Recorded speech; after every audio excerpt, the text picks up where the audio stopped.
శ్రీమాత్రే నమః. శ్రీ గురుభ్యో నమః. నవంబర్ 1వ తారీఖు నుండి 15వ తారీఖు వరకు కూడా విశేషంగా రుచక యోగము అనేటువంటిది ఉందండి. అంటే కుజుడు లగ్నంలో 4వ 7వ 10వ స్థానంలో కనుక సంచారం చేస్తే విశేషంగా ధైర్యంతో కూడినటువంటి పనులు, ధైర్యంతో కూడి చేసేటువంటి పనులలో విజయములు, విశేషమైనటువంటి అంతరాయం లేకుండా ముందుకు వెళ్ళేటువంటి స్థిరమైనటువంటి స్వభావము, ప్రశాంతత, మనశ్శాంతి ఇవన్నీ కూడా గోచరిస్తూ ఉన్నాయి. అందులో భాగంగా ద్వాదశ రాశుల వారికి ఎలా ఉంటుందనే విషయాన్ని ఇప్పుడు మనం తెలుసుకుందాం. వృశ్చిక రాశి వారికి సంబంధించి లగ్నాత్ బుధుడు అలాగే కుజుడు. అసలు వృశ్చిక రాశి వారికి చాలా చాలా చాలా అద్భుతంగా ఉంది. అసలు వృశ్చిక రాశి వారికి అసలు మకుటం లేని మహారాజులు వీళ్ళే. అసలు వృశ్చిక రాశి వాళ్ళకి ఇక మొత్తం భూమి నుండి ఆకాశం వరకు వీరికి అడ్డే లేదు. ఇలాంటివన్నీ వింటూ ఉంటారు. అస్సలు అలాంటివి ఏమి జరగవండి. ఎందుకంటే కుజుడు స్వక్షేత్రంలోకి వచ్చాడు. 1వ స్థానంలో కుజుడు స్వక్షేత్రంలో ఉంటే బాగుంటుంది.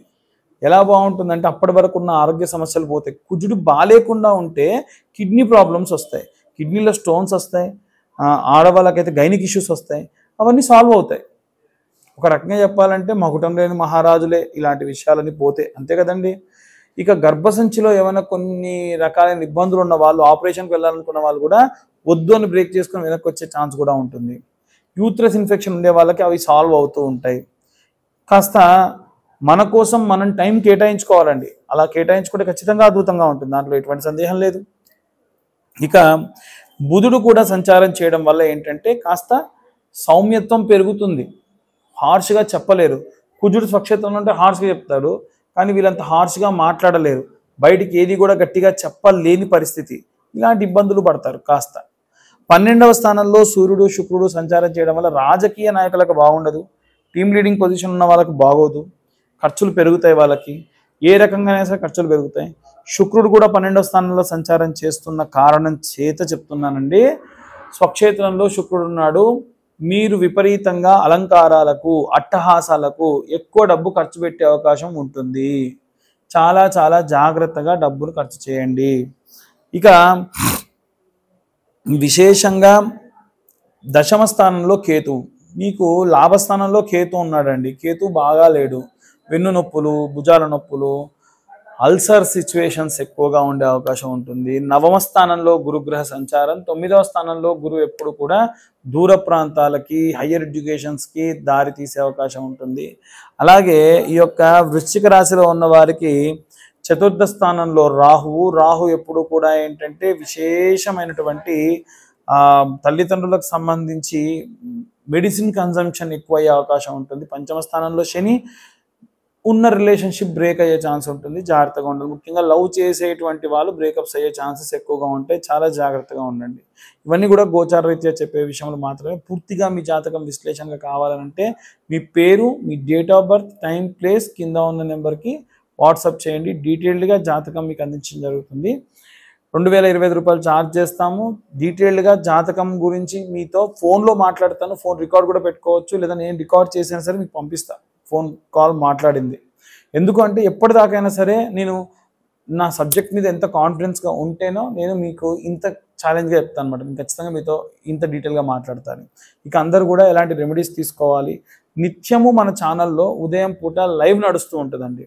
ఎవరైనా సరే ఆ లైవ్ వినాలి అనుకుంటే అమ్మవారికి సంబంధించి శుక్రవారం, వెంకటేశ్వర స్వామికి సంబంధించి శనివారం విశేషంగా ఉంటుంది. నిత్యం మీరు ఇంట్లో అట్లా ప్లే చేసుకోండి, యూట్యూబ్ ఆన్ చేసి, చాలా ప్రశాంతంగా ఉంటుంది. ఇక అందరూ కూడా ఏ రెమెడీస్ తీసుకోవాలి, ఏ మంత్రం చదవాలనే విషయాన్ని ఇప్పుడు మనం తెలుసుకుందాం. మనకి ఇప్పుడు ఉన్నటువంటి ఈ రుచక యోగాన్ని మనం యూటిలైజ్ చేసుకొని అద్భుతమైనటువంటి రెమెడీస్ చేసుకోవచ్చు. ముఖ్యంగా ఎవరెవరికైతే కాలసర్పదోషం ఉందో, కుజదోషం ఉందో, అలాగే ఎవరికైతే ఈ దోషముల వల్ల ఏవైనా సరే సంతానం లేకపోవడము, మిస్క్యారేజ్లు అవ్వడము, లేదా విశేషంగా వివాహం కాకుండా చాలా ఇబ్బందులు పడుతూ ఉన్నారో వారందరూ కూడా ఈ రెమెడీస్ పాటించవచ్చు. చాలా సింపుల్ అండి.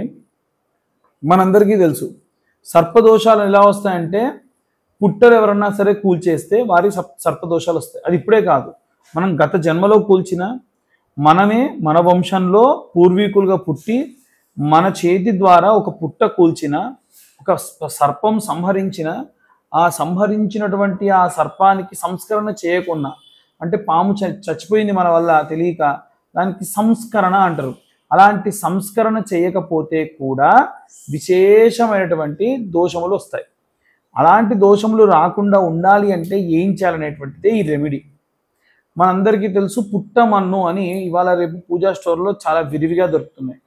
ఎక్కడైతే మనకు సాధారణంగా ఈ యొక్క పుట్టలు స్వయంగా వెలిసి ఉంటాయో, మనము ఉదాహరణకు చెప్పాలనంటే ఇంతకు ముందు కూడా మనం చాలాసార్లు ప్రస్తావించి ఉన్నాం. ఆంధ్రాలో నీలంపాటి అమ్మవారు, నిదానంపాటి అమ్మవారు దేవాలయం దగ్గర విశేషంగా పుట్టలు ఉంటాయి. మోపిదేవి క్షేత్రానికి వెళ్ళినా ఉంటాయి. మన హైదరాబాద్కు వస్తే ఉస్మానియా క్యాంపస్ లోపల అమ్మవారికి సంబంధించినటువంటి దేవాలయం ఉంటుంది, అందులో పుట్ట ఉంది. అలాంటి చోటికి ఈ రుచక యోగం ఉన్నప్పుడు, ఎందుకు రుచక యోగం ఉన్నప్పుడు చేయాలనంటే సుబ్రహ్మణ్యేశ్వర స్వామియే ఈ యొక్క కుజుడికి అధిదేవత ప్రత్యధి దేవతగా ఉంటాడు కాబట్టి అలాంటి కుజదోష నివారణ కోసము సర్ప సంబంధితమైనటువంటి రుచక యోగం ఉన్నప్పుడు చేస్తే మంచిది. అలా చేయడం వల్ల సర్పదోషాలు కుజదోషాలు పోతాయి. ఈ పుట్టమన్ను తీసుకెళ్ళి ఆ పుట్టల దగ్గర వేసి కొన్నన్ని పాలు పోయాలి. చాలామంది అంటారు అదేంటండి పాములు నోరు తెరిచి పాలు తాగుతాయా పోస్తే అంటారు. పాలు పోసేది పాముల కోసం కాదండి, పాము పుట్ట కోసం. ఎప్పుడైతే మీరు పుట్ట గట్టి పడాలి, మట్టి గట్టి పడాలి అంటే నీళ్ళ కంటే పాలు పోస్తే గట్టి పడుతుంది. మనం వేసినప్పుడు పుట్టమన్ను దాంట్లో పాలు కలిసి ఆ పుట్ట చాలా గట్టిదనాన్ని సంతరించుకుంటుంది. దాని వలన సర్పం నివాసం ఉండేదానికి బాగుంటుంది. దాని వలన గత జన్మలో చేసినటువంటి దోషములు ఎన్నో పోతాయి. కాబట్టి విశేషంగా ఈ రెమెడీని పాటించడం మంచిది. ఒకటి. ఇక రెండవది ఏమిటి అంటే ఎవరైనా సరే ఈ యొక్క రుచక యోగం ఉన్నప్పుడు ఏవైనా సరే సుబ్రహ్మణ్యేశ్వర స్వామి క్షేత్రాలు ఉంటాయి.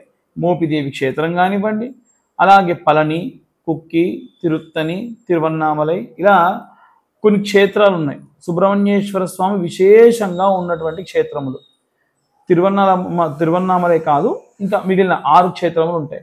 స్వామివారు వల్లీదేవిని వివాహం చేసుకుంది, దేవసేనాదేవిని వివాహం చేసుకుంది, ఆయన తారకాసుర సంహార వదన చేసినటువంటిది, ఇలా క్షేత్రాలు ఉన్నాయి. మీరు ఆ క్షేత్రాలు ఏదో ఒకటి దర్శించండి ఈ యొక్క 15 రోజుల్లో, ఆ తర్వాతకు వచ్చేటువంటి 15 రోజుల్లో అయినా సరే ఈ కార్తీకంలో సుబ్రహ్మణ్య క్షేత్రానికి వెళ్ళి దర్శించి ఏం చేయాలనంటే ఆ నేల మీద ఉన్న మట్టి ఉంటుంది కదా, ఆ మట్టి తీసుకొని రండి. అంటే దేవాలయం లోపల, దేవాలయ గోపురం కిందనో ఎక్కడైనా సరే అది ఎవరైనా తొక్కుతూ వెళ్తున్నా పర్లా ఆ మట్టి తీసుకురండి. ఆ మట్టిని జాగ్రత్తగా దాచిపెట్టి మీరు ఇందాక నేను చెప్పినట్టుగా పుట్టమన్ను దేవాలయాల్లో వేయమని చెప్పా కదా, అలాంటి పుట్టమన్ను మెత్తగా చేసి జల్లెడబట్టి మెరుపు కాగితం అంటారు చేసి ఈ యొక్క దేవాలయ సందర్శనం చేసి వచ్చినటువంటి ఆ యొక్క మట్టిని కూడా ఇందులో వేసి బాగా కలిపి దగ్గర పెట్టుకోండి. ప్రతి మంగళవారం కూడా ఆ మట్టిని నీళ్ళలో వేసుకొని స్నానం చేయండి. దాని వలన ఆ క్షేత్రానికి వెళ్ళి మీరు అక్కడ కోనేరులోనూ అక్కడ దేవాలయంలో అభ్యంగన స్నానం చేసిన ప్రతిఫలం దక్కుతుంది. ఇది సర్పదోషాలు, కుజదోషాలు, కాలసర్పదోషాలు, ఈ ఉన్న దోషములన్నీ పోతాయి. మనము ఇంతగా ఛానల్లో చెప్పేటువంటి దానికి కారణం ఏంటంటే చాలామంది ఈ సమస్యలతో ఉన్నారు. మేము అన్ని పూజలు చేసుకోలేము, ఇన్ని పూజలు చేసుకోలేము అని చాలా ఇబ్బంది పడుతున్నారు. కాబట్టి వారి కోసమే ఇది చెప్పడం జరిగింది. అయితే ఎక్కడైనా సరే ఈ రుచక యోగం ఉన్నప్పుడు కార్తీక మాసంలో రావి చెట్టు, వేప చెట్టు కలిసి ఉన్నటువంటి ప్రదేశానికి వెళ్ళి అక్కడ వీలైతే ఏదైనా వండుకొని వెళ్ళి భోజనాలు ప్రసాదంగా స్వామివారికి అక్కడ ఎక్కడన్నా సరే జంటనాగులు ఉంటే అక్కడ స్వామివారికి పెట్టి ఆ కింద కూర్చొని ఆ ప్రసాదం తిని, ప్రసాదం కూడా బెల్లపన్నం కానీ పులిహోర కానీ నైవేద్యంగా పెట్టి ఆ తర్వాతకి మీరు అది తీసుకొని అక్కడ ప్రదక్షిణాలు చేయడం వలన విశేష సత్ఫలితాలు పొందుతారు. ఉసిరిక దీపాలు కూడా రావి చెట్టు కింద పెడితే మంచిది. ఉసిరిక దీపాలు దానం ఇస్తే మంచిది. అంతేకాకుండా 365 ఒత్తులు ఉంటాయి కదా. ఈ 365 ఒత్తులు చాలామంది వెలిగించేటప్పుడు ఒక అనుమానం ఏంటంటే, మనం రోజుకు ఒక ఒత్తితోనే దీపం వెలిగిస్తామా? మనం రోజు కూడా 3 దీపాలు కలిపి ఒక దీపం వెలిగించాలి కదా గురువు గారు. మరి మీరేంటండి 365 ఒత్తులు అంటున్నారు? 365 రోజులు ఇంటూ 3 కదా. నిజమే, 365 ఒత్తులు ఇంటూ 3 కలిపి దీపం వెలిగించండి, తప్పేముంది, మంచే కదా. కాబట్టి ఇలా కలిపి దీపం పెట్టొచ్చు. ఇంకొక డౌట్ ఏమిటంటే, చాలామందికి మా ఇంట్లో ఉన్న ప్రతి ఒక్కరికి ఒక్కొక్క 365 దీపాలు వెలిగించాలా, లేదా 365 ఇంటూ 3 ఇలా కలిపి ఒక్కొక్కళ్ళకు వెలిగించాలా? ఇంట్లో దీపం పెట్టారనుకోండి, రోజు దీపారాధన చేస్తున్నారు, మనిషికో దీపారాధన చేస్తారా? లేదు కదా. కాబట్టి ఇంటి యజమాని ప్రామాణికం, ఇంటి యజమానురాలు యజమాని ప్రామాణికం. ఇంట్లో యజమానురాలు పెడితే మంచిదే, తప్పులేదు. అంటే ఇంట్లో పెట్టడం కాదు, ఆ దీపాలు కూడా ఎక్కడైనా క్షేత్రంలో పెడితే మంచిది. మా కుటుంబం అంతా పెడతామండి, పెట్టొద్దా? తప్పేం లేదు, పెట్టుకోవచ్చు. కాబట్టి ఆ దీపారాధన చేసేటప్పుడు దయచేసి చాలామంది చేసేటువంటి తప్పులు ఏమిటంటే, ఆల్రెడీ అక్కడ ఉన్నటువంటి మట్టి ప్రమిదల్లో పెడుతూ ఉంటారు, తప్పు. మీరు కొత్త దీప ప్రమిద తీసుకొని పెట్టండి. ఆ దీపం కింద కూడా ఏదైనా ఒక ఆకు, రావి ఆకో లేకుంటే తమలపాకో మామిడాకో పెట్టండి. అది కూడా ఉసిరి చెట్టు కింద కూడా పెట్టవచ్చు. ఇవాళ రేపు చెట్ల కింద పెట్టమంటున్నారు కదా, చెట్టు కానిచ్చి పెట్టడం, ఆ చెట్టు అంటుకోవడం, ఇబ్బందులు పడుతూ ఉన్నారు. ఎట్టి పరిస్థితుల్లో ఇలాంటి తప్పులు చేయకండి. ఇలా కార్తీక మాసంలో వచ్చినటువంటి ఈ రచక యోగాన్ని ఉపయోగించుకొని అందరూ కూడా సంతోషంగా ఉండండి, వైభవోపేతంగా ఉండండి, ధన వస్తు వాహన కనక అష్టైశ్వర్యాలతో వర్ధిల్లండి.